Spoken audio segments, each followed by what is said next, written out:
Hello friends, आज हम पढ़ेंगे त्रिविध रोग विज्ञान। मतलब तीन तरह से रोगों का डायग्नोसिस कैसे किया जाता है, रोगों का ज्ञान कैसे किया जाता है वो हम देखेंगे। किसके अनुसार? आचार्य चरक के अनुसार। ये कहाँ वर्णित है? ये चरक संहिता पार्ट फर्स्ट के विमान विमान स्थान के अध्याय नंबर 4, जिसका नाम है त्रिविध रोग विशेष विज्ञान। ये अध्याय उसके श्लोक नंबर 3 से लेकर 7 तक वर्णित है। तो अब श्लोक देखते हैं। त्रिविधम खलु रोग विशेष विज्ञानम भवति तथा आप्तोपदेश, प्रत्यक्ष और अनुमान। रोग विशेष का ज्ञान तीन प्रकार से होता है, जैसे कि आप्तोपदेश से, प्रत्यक्ष से और अनुमान से।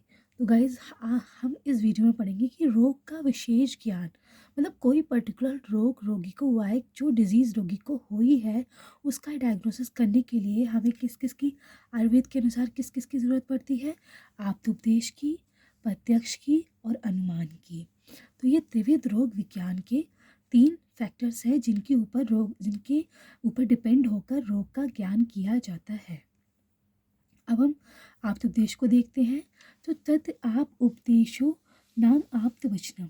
तो आपके वचनों को आप्तोपदेश कहा जाता है। तो जो आप्त पुरुष होता है, आप्त पुरुष कौन होता है वो हम आगे देखेंगे। अभी थोड़ी देर बाद ये देखेंगे कि आप्त पुरुष कौन होता है। तो आप्त पुरुष के वचनों को आप्तोपदेश कहा जाता है। आप्त पुरुष जो होता है वो तर्क से रहित होता है, मतलब उस पर क्वेश्चन नहीं किया जा सकता। उसे निश्चित ज्ञान होता है, मतलब अनडाउटेडली उस पर ट्रस्ट किया जा सकता है। उसका ज्ञान एकदम निश्चित होता है।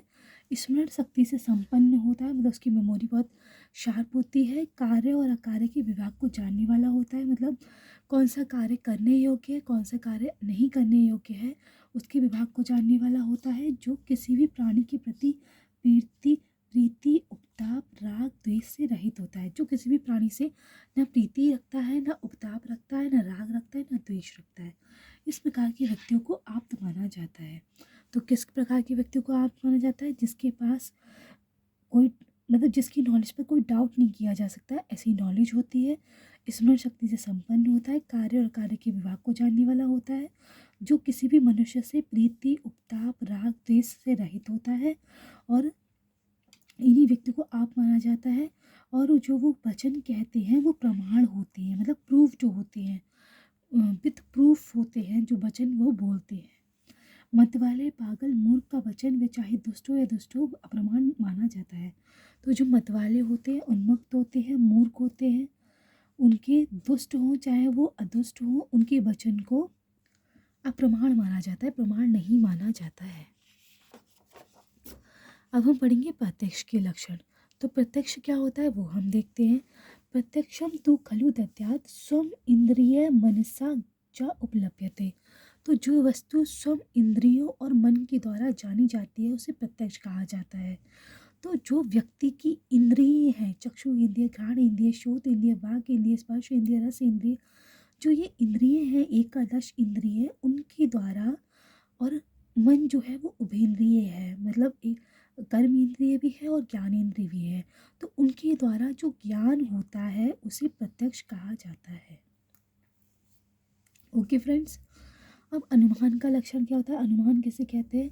तो अनुमानम खलु तर्को युक्ति अपेक्षा।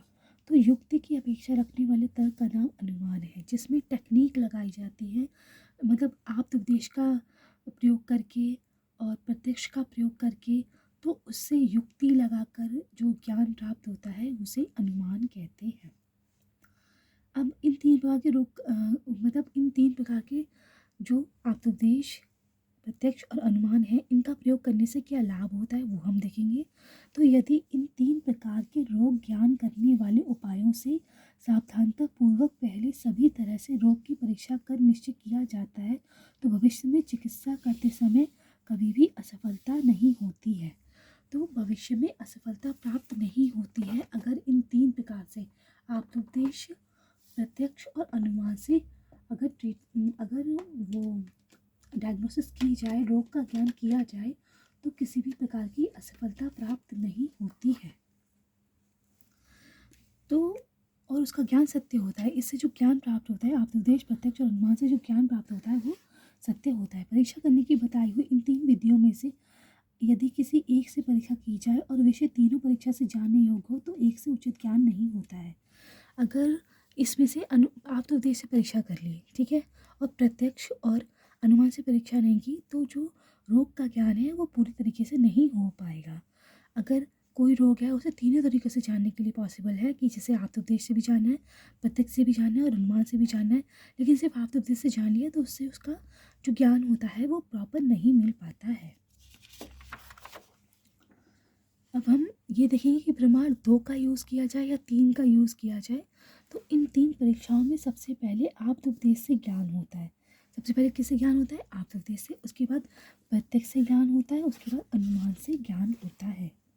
यदि पहले किसी का उपदेश न दिया हो तो किसकी प्रत्यक्ष और अनुमान के द्वारा परीक्षा की जाएगी? क्योंकि अगर आत्मोपदेश भी ना हो, जो रोग के बारे में चरक चिकित्सा स्थान में, चरक निदान स्थान में रोग के बारे में बताया गया है, अगर वो आत्मोपदेश ही हमारे पास ना हो तो प्रत्यक्ष से और अनुमान से किसकी परीक्षा करेंगे?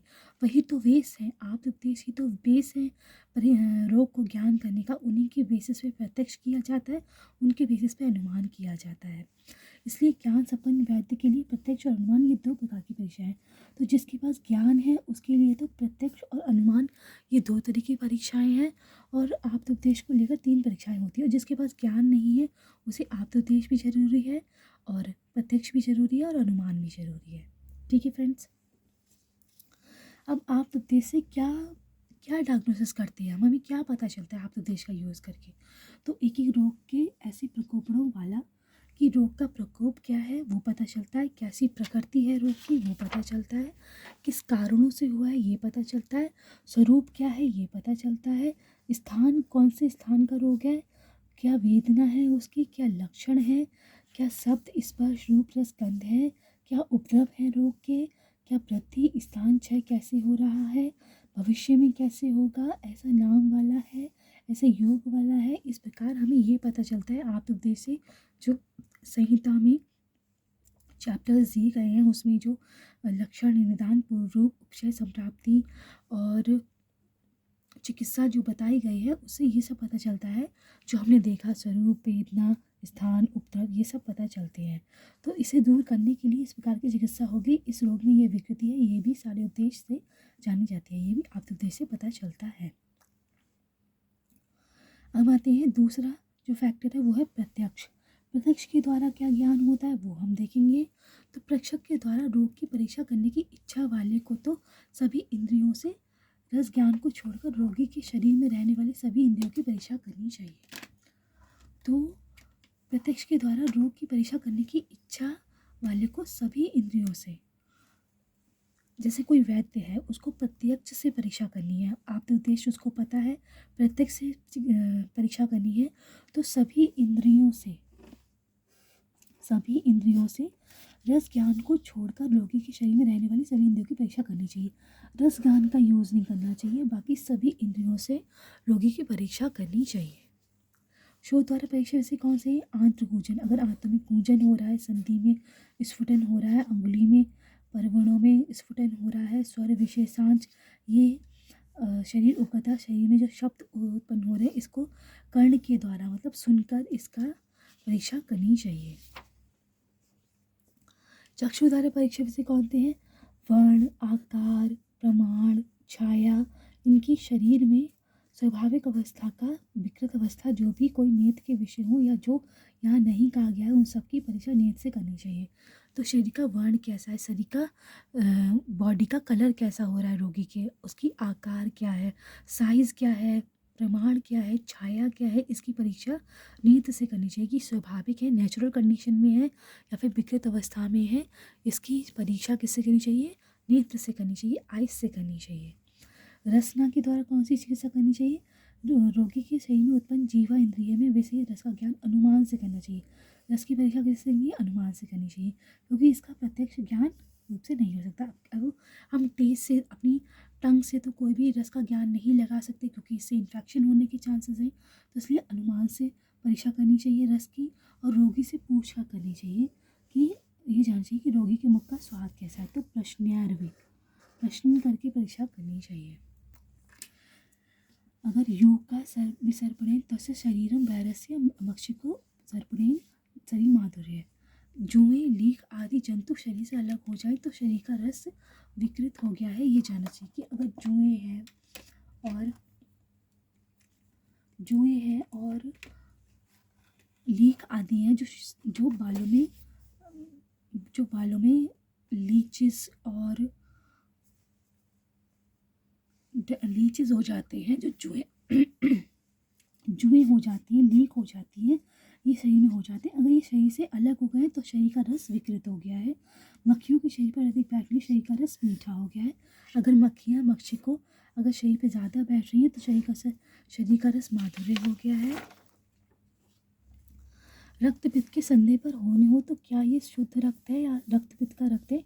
अगर शुद्ध रक्त और रक्त पित्त के रक्त का पता करना है तो एनिमल्स के टेस्ट के द्वारा इसका पता होता है। ये वेरी इंपॉर्टेंट है, ये बहुत इंपॉर्टेंट है कि रक्त पित्त में जो रक्त होता है उसकी परीक्षा करनी चाहिए। जो रक्त पित्त एक डिजीज़ है, उसमें रक्त निकलता है तो वो रक्त पित्त का रक्त है या फिर जो बॉडी में रक्त है वो रक्त है जो अविकृत रक्त है। ये पता लगाने के लिए कुत्ता या कौवे को वो रक्त खाने के लिए देना चाहिए। यदि खा जाए तो शुद्ध रक्त है, यदि ना खाए तो रक्त पित्त का ऐसा अनुमान करना चाहिए।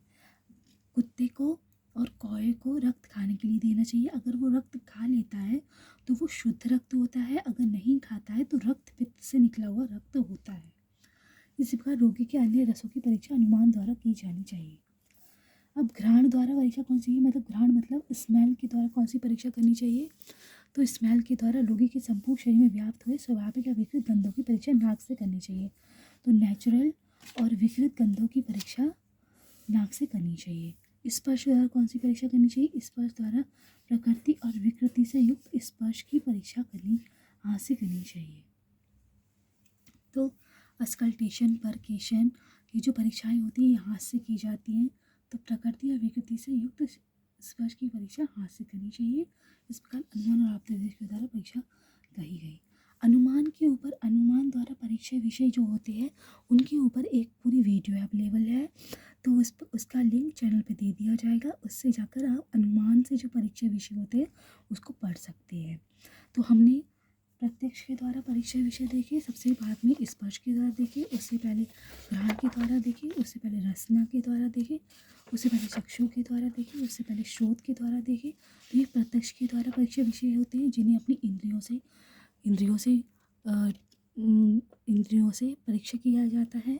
फिर आप्तोपदेश से देखा, उससे पहले प्रमाण 2 या 3 देखे, उससे पहले अनुमान, प्रत्यक्ष और आप्तोपदेश का एक ओवरव्यू लिया था। फिर ये त्रिविध रोग विज्ञान देखा कि त्रिविध रोग विज्ञान कौन से होते हैं। तो गाइस ये थे त्रिविध रोग विज्ञान, यानी कि आप्तोपदेश, प्रत्यक्ष और अनुमान कैसे रोग को डायग्नोस करने में हेल्प करते हैं आचार्य चरक के अनुसार, वो हमने देखा। ओके फ्रेंड्स, तो इससे जो रिलेटेड वीडियो है, अनुमान के ऊपर जो वीडियो है उसका लिंक डिस्क्रिप्शन में दे दिया जाएगा। और आप आयुर्वेदा पाठन का एक टेलीग्राम चैनल है, आप उसको भी फॉलो कर सकते हैं, उसका लिंक भी डिस्क्रिप्शन में दे दिया जाएगा। ओके गाइस, तो इससे आगे आने वाली वीडियो में हम और भी इम्पोर्टेंट टॉपिक्स विमान स्थान के पढ़ेंगे। Till then, thank you, have a nice day. जय हिंद, जय भारत, जय आयुर्वेदा।